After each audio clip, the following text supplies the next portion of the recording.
સૌથી પહેલા દોસ્તો આપણે વાત કરીએ તો સિસ્ટમ થઈ સક્રિય તો હવે ગુજરાતને ધમરોળશે મેઘરાજા। ગુજરાતના માથે નવી એક સિસ્ટમ સક્રિય થઈ છે તો હવામાન વિભાગ દ્વારા આગાહી કરવામાં આવી છે કે બંગાળની ખાડીમાં સિસ્ટમ સક્રિય થતાં વરસાદ ગુજરાતને ધમરોળશે, જેમાં સુરેન્દ્રનગર, મોરબી અને દક્ષિણ ગુજરાતના જિલ્લાઓમાં ભારે વરસાદની આગાહી છે તો મધ્ય ગુજરાતમાં પણ આગામી કેટલાક દિવસોમાં ભારેથી અતિભારે વરસાદની પણ આગાહી કરાઈ છે તો આ સિવાય સૌરાષ્ટ્રમાં પણ અતિભારેથી અત્યંત ભારે વરસાદની પણ આગાહી કરવામાં આવી છે। બીજા સૌથી મોટા સમાચાર સામે આવ્યા છે। ભારતીય હવામાન વિભાગ એટલે કે આઈએમડીએ પણ ગુજરાત સહિતના ઘણા બધા રાજ્યોમાં આપી વોર્નિંગ। તો હવામાન વિભાગ દ્વારા આગામી 7 દિવસ માટે ભારેથી અતિભારે વરસાદની આગાહી કરવામાં આવી છે, જેમાં ઉત્તરાખંડ, ગુજરાત, હિમાચલ પ્રદેશ સહિતના ઘણા બધા રાજ્યોમાં વરસાદની ચેતવણી જાહેર કરી છે। ત્યારે ભારતીય હવામાન વિભાગે આગાહી કરી છે કે આગામી 2 દિવસમાં દિલ્હીના હવામાનમાં મોટો ફેરફાર થશે તો છત્તીસગઢમાં પણ ઓછા દબાણવાળા વિસ્તારને કારણે ઘણા રાજ્યોમાં હવામાનમાં પણ ફેરફાર જોવા મળી શકે છે। તો દોસ્તો તમારા વિસ્તારનું આજનું વાતાવરણ કેવું છે ફટાફટ નીચે અમને કોમેન્ટમાં જણાવજો। આગળ દોસ્તો વધુ એક સૌથી મોટા સમાચાર સામે આવ્યા છે। દરેક વ્યક્તિને મળશે પોતાનું ઘર તો નાણામંત્રી નિર્મલા સીતારમણે ગઈકાલે બજેટ 2024નું એલાન કર્યું છે। તો અફોર્ડેબલ હાઉસિંગ સ્કીમને લઈને મોટી જાહેરાત પણ કરી છે અને કહ્યું કે પીએમ આવાસ યોજના હેઠળ 3 કરોડ નવા ઘરો બનાવવામાં આવશે, તેમજ અર્બન હાઉસિંગ પ્લાન હેઠળ વ્યાજમાં પણ છૂટછાટ આપવાની પણ જાહેરાત કરી છે। તો આ સિવાય નાણામંત્રીએ કહ્યું હતું કે પીએમ જય અર્બન હાઉસિંગ સ્કીમ 2.0 હેઠળ 10 લાખ કરોડ રૂપિયાનું એલોટમેન્ટ કરશે। તો આ સિવાય આગામી 5 વર્ષ દરમિયાન અર્બન હાઉસિંગ સ્કીમ માટે 2.2 લાખ કરોડ રૂપિયાના એલોટમેન્ટની જાહેરાત કરી છે। તો દોસ્તો ફટાફટ આગળના બીજા સૌથી મોટા સમાચાર સામે આવ્યા છે। દારૂની સાથે જપ્ત થયેલા વાહનોને તાત્કાલમાં હરાજી થશે। જ્યાં દોસ્તો ગુજરાતમાં હવે દારૂ કે નશીલી હાલતમાં વાહન ચલાવતા વ્યક્તિ સાથે પોલીસે જપ્ત કરેલા વાહનો હવે પોલીસ જ હરાજી કરશે અને વેચાણ શરૂ કરી દેશે।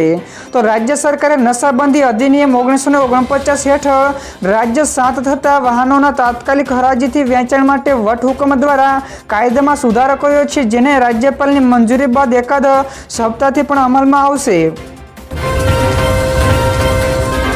બીજા સૌથી અગત્યના સમાચાર સામે આવ્યા છે। પૂરગ્રસ્ત જામનગર અને દ્વારકાનું ગઈકાલે સીએમ દ્વારા હવાઈ નિરીક્ષણ કરવામાં આવ્યું હતું તો છેલ્લા કેટલાક દિવસોથી અનરાધાર વરસાદના કારણે સૌરાષ્ટ્રની સ્થિતિ કફોડી બની છે। તો ખાસ કરીને દેવભૂમિ દ્વારકા અને જામનગર જિલ્લામાં વરસાદી આફતનું રૂપ પણ લીધું હતું।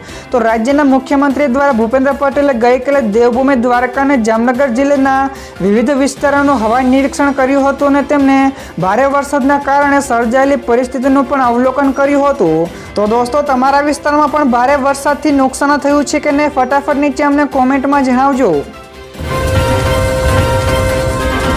બીજા સૌથી મહત્વપૂર્ણ સમાચાર સામે આવ્યા છે। ગુજરાતમાં આરોગ્ય સુવિધાના નામે મીંડું એટલે કે શૂન્ય। જ્યાં દોસ્તો ગુજરાતમાં આરોગ્ય સુવિધાના નામે મીંડું હોય તેવી સ્થિતિ છે। તો સામે આવેલી માહિતી અનુસાર રાજ્યના 334 જેટલા કોમ્યુનિટી હેલ્થ સેન્ટરના નિષ્ણાતમાં ડોક્ટરો જ નથી।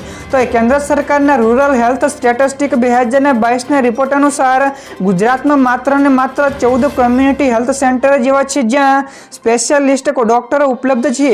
તો ચાંદીપુરા વાયરસ વકર્યો છે ત્યારે બાળકોની સારવારને લઈને પણ સવાલો ઉઠ્યા છે। આગળ વધુ એક સૌથી મહત્વપૂર્ણ સમાચાર મળ્યા છે। નવી ટેક્સ વ્યવસ્થામાં નોકરિયાતોને રાહત। તો ગઈકાલે નાણામંત્રી નિર્મલા સીતારમણે 7મું બજેટ રજૂ કર્યું હતું તો નોકરિયાત વર્ગને ટેક્સમાં રાહત મળી છે, જેમાં ખાસ કરીને નવી ટેક્સ વ્યવસ્થા અનુસાર 3 લાખ સુધી કોઈ ટેક્સ નહીં લાગે। તો નવી ટેક્સ રિઝર્વમાં રાહત આપતા સ્ટાન્ડર્ડ ડિડક્શન લિમિટ ₹50,000 ને બદલે ₹75,000 કરવામાં આવી છે। તો નવી કર વ્યવસ્થા અનુસાર ₹7.75 લાખ સુધીની આવક હશે તો નવી ટેક્સ પ્રણાલી ટેક્સ નહીં લાગે, જ્યારે ટેક્સ પેયર્સને ₹17,500નો ચોખ્ખો ફાયદો થશે। ત્યારબાદ દોસ્તો ઝડપથી આગળના બીજા સૌથી મહત્વપૂર્ણ સમાચાર મળ્યા છે। કિસાન ક્રેડિટ કાર્ડને લઈને મોટી જાહેરાત। તો કિસાન ક્રેડિટ કાર્ડને લઈને ખૂબ જ મોટી જાહેરાત મળી છે। તો ગઈકાલે નાણામંત્રીએ બજેટ રજૂ કર્યું હતું તો નિર્મલા સીતારમણે કહ્યું કે 5 રાજ્યોમાં કિસાન ક્રેડિટ કાર્ડ લોન્ચ કરવામાં આવશે। તો ઉલ્લેખનીય છે કે કિસાન ક્રેડિટ કાર્ડ યોજના ખેડૂતોને ઓછા વ્યાજે લોન આપે છે। તો આ 100 ટર્મમાં ખેડૂતો લોનની નાણાકીય જરૂરિયાતોને પણ પૂરી કરવામાં મદદ કરે છે। તો આ યોજના અંતર્ગત ખેડૂતોને 4% દરે 3 લાખ રૂપિયાની લોન મળે છે।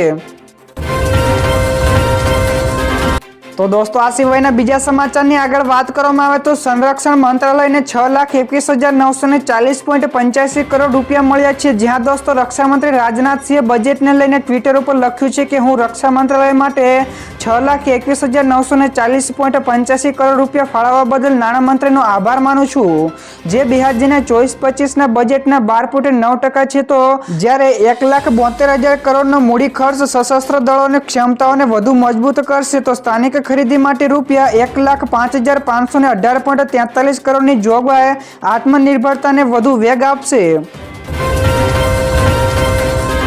ત્યારબાદના દોસ્તો બીજા સૌથી મહત્વપૂર્ણ સમાચાર મળ્યા છે। ગુજરાતના 31 જેટલા જળાશયો હાઈ એલર્ટ ઉપર છે। જ્યાં દોસ્તો ગુજરાતમાં મેઘરાજાની ધમાકેદાર બેટિંગ જોવા મળી છે, તો ઘણા જિલ્લાઓમાં ભારે નુકસાન પણ થયું છે। તો બીજી બાજુ 31 જેટલા જળાશયો સંપૂર્ણપણે છલકાઈ ગયા છે। તો આ જળાશયોને હાઈ એલર્ટ ઉપર જાહેર કરાયા છે। તો ગુજરાતની જીવાદોરી સમાન સરદાર સરોવર ડેમમાં પણ યોજનામાં સંગ્રહ 55% નોંધાયો છે। તો 31 ડેમો ઓવરફ્લો થતા આગળની વિસ્તારોને પણ એલર્ટ કરવામાં આવ્યા છે। જોકે આગામી હજુ કેટલાક દિવસો અતિભારે વરસાદની પણ આગાહી કરી છે।